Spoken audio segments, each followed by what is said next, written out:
वहाँ कांग्रेस पार्टी के पास में 3 बड़े एडवांटेज थे, किसान, जवान और पहलवान। बावजूद इसके इतनी बुरी हार, इतनी करारी हार। नागौर से सांसद हनुमान बेनीवाल ने इनडायरेक्ट रूप से हुड्डा परिवार पर बड़ा आरोप लगाया है और कांग्रेस पार्टी को भी कहा है, उन्होंने एक नसीहत दी है कि मिलकर चुनाव नहीं लड़े तो ये कांग्रेस का हरियाणा में यह हाल होगा। क्या यहाँ जो 7 विधानसभा सीटें हैं, यहाँ कांग्रेस पार्टी हरियाणा के चुनाव नतीजों के बाद में अलायंस करने वाली है किसी के साथ में? मैं हरियाणा में 15 दिन के प्रवास पे था। मैं हरियाणा के जो सड़क और रोड पे घूमता रहा। लोग ये कह रहे थे कि भूपेंद्र सिंह हुड्डा को फ्री हैंड कर देना कांग्रेस पार्टी के लिए सबसे बड़ा खतरा रहा। जाट एक मुखर जाति है, जिस तरीके से जैसे जैसे माहौल बनता गया, जाटों को देख के जो अन्य जो जातियां थी वो भारतीय जनता पार्टी की तरफ खिसकती हुई चली गई।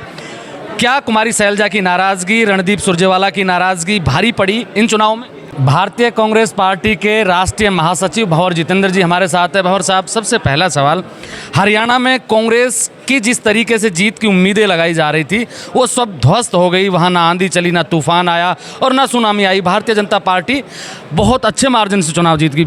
अपनी हार को लेकर किस तरीके के आपके आकलन है? देखिए, वैसे जो चुनाव परिणाम आए हैं बिल्कुल आश्चर्यजनक हैं।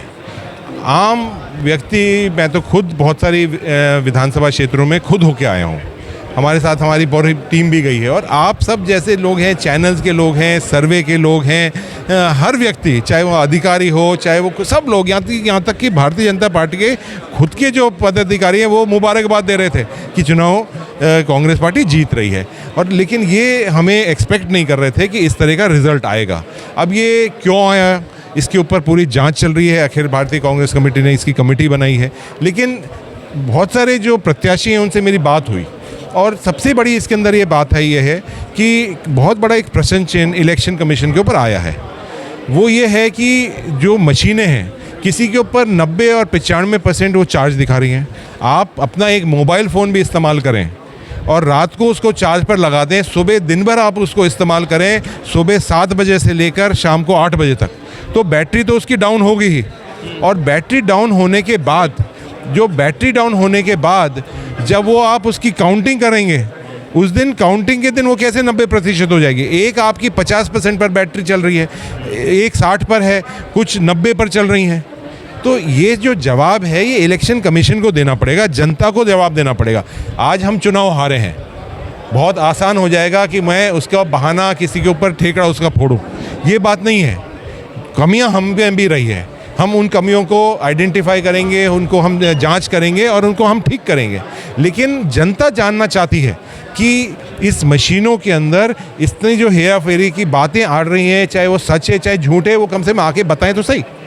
मैं हरियाणा में 15 दिन के प्रवास पे था। मैं हरियाणा के जो सड़क और रोड पे घूमता रहा। लोग ये कह रहे थे कि भूपेंद्र सिंह हुड्डा को फ्री हैंड कर देना कांग्रेस पार्टी के लिए सबसे बड़ा खतरा रहा। जाट एक मुखर जाति है, जिस तरीके से जैसे जैसे माहौल बनता गया, जाटों को देख के जो अन्य जो जातियां थी वो भारतीय जनता पार्टी की तरफ खिसकती हुई चली गई। क्या कुमारी सैलजा की नाराज़गी, रणदीप सुरजेवाला की नाराज़गी भारी पड़ी इन चुनावों में? देखिए, ये भी बात आपकी सही है कि भारतीय जनता पार्टी का जो चुनाव लड़ने का जो एक सिस्टम बन चुका है, जो उनकी रणनीति बन चुकी है, वो जाति के नाम पर, बिरादरी के नाम पर, क्षेत्रवाद के नाम पर, धर्म पर है।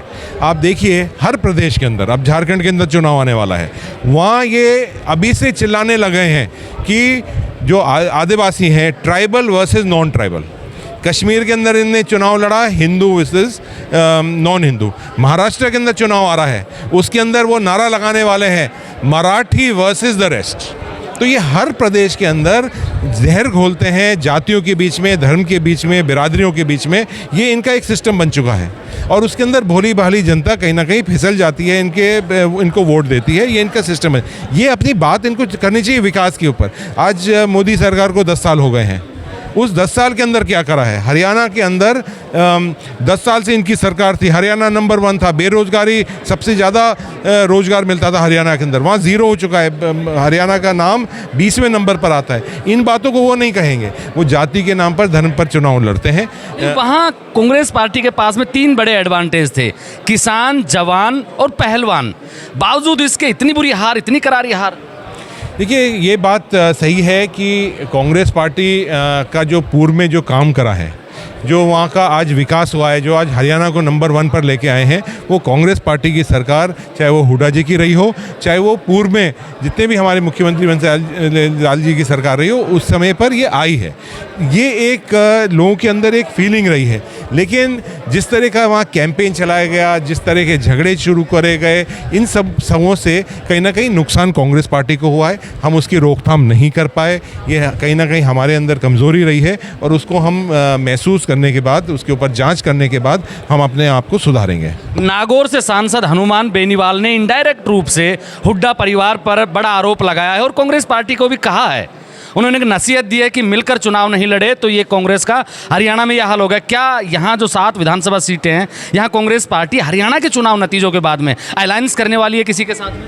देखिए, ये तो अभी तय होने वाला है किसके साथ अलायंस होगा नहीं होगा। उसके ऊपर बहुत सारी कंडीशंस होती हैं। वहाँ के लोकल कार्यकर्ताओं से पूछते हैं, वहाँ की हमारी जितने भी माननीय विधायक हैं, MP हैं, उन सबों से पूछ के अलायंस होता है। लेकिन देखिए, अलायंस कब होता है, कैसे होता है, क्या होता है, उसके ऊपर एक हाईकमांड उसके ऊपर पूरी जांच करके ही अलायंस का बात करता है। लेकिन अब राजस्थान का पर आगे चुनाव डिक्लेयर होने दीजिए, उसके बाद मालूम पड़ेगा कहाँ अलायंस हो रहा है नहीं हो रहा है। भरतपुर से सांसद संजना जाटव के ऊपर वहाँ कठुमर से जो विधायक है रमेश खींची, उन्होंने जिस तरीके की भाषा का इस्तेमाल किया, कांग्रेस पार्टी क्या एक्शन लेने जा रही है? देखिए, ये भारतीय जनता पार्टी का जो महिलाओं के लिए जो सम्मान है, एक जनप्रतिनिधि के लिए सम्मान है, ये दर्शाता है कि इस तरह के छोटी हरकत, इस तरह के जो शब्द उनने इस्तेमाल करे हैं एक सांसद के लिए, एक महिला के लिए, ये बहुत ही, इसको हम कंडेम करते हैं। बहुत ही दुख की बात है। इसके ऊपर, इनके ऊपर कार्रवाई होनी चाहिए, पुलिस को कार्रवाई करनी चाहिए, महिलाओं को कार्रवाई करनी चाहिए। और आप सोचिए कि जिस जनता ने वोट देके एक सांसद को बनाया है, आपने ये गाली जनता को दे रहे हैं आप। ये सिर्फ संजना को अकेले को नहीं है, जनता को आपने गालियाँ दी हैं। इतना ज़्यादा अहंकार हो गया है क्या भारतीय जनता पार्टी के विधायकों को और मंत्रियों को कि उनको एक महिला का सम्मान करना नहीं आता? ये एक हमारे राजस्थान की और हमारी देश की जो संस्कृति है, इसके ऊपर जो इनने बात उठाई है, ये किसी ने इसको सराहा नहीं है। आज चाहे किसी भी पार्टी के व्यक्ति हैं, वो उसको कंडेम कर रहे हैं और इसके ऊपर तुरंत हम डिमांड करते हैं एक्शन लिया जाना चाहिए। एक आखिरी सवाल रामगढ़ को लेके, हरियाणा के चुनाव परिणामों के बाद में भारतीय जनता पार्टी में उत्साह है और कांग्रेस के जो कार्यकर्ता हैं उनमें निराशा का भाव आया है। किस तरीके से आप मैनेज करेंगे इस चुनाव को? देखिए, आपने देखा है आज मीटिंग हुई है हमारी, हर कांग्रेस का जो कार्यकर्ता है वो खुद उस चुनाव को लड़ रहा है, प्रत्याशी के रूप में लड़ रहा है। ज़रूर ये बात, आपकी बात सही है कि हरियाणा का जो रिज़ल्ट था, जिस तरह से हम उसको सोच रहे थे आने वाला है, वो नहीं आ पाया है। मायूसी ज़रूर रहती है, लेकिन ये लड़ाई हम वापस लड़ेंगे, जीतेंगे और जो भी कोई कमी पेशी हरियाणा में रही है उसको अलवर पूरा करके दिखाएंगे। ये भंवर जितेंद्र जी हैं जो कांग्रेस महासचिव हैं। आप मेरे साथ देख रहे हैं ब्लैक एंड व्हाइट सच। मैं महेंद्र यादव। जय हिंद, जय भारत।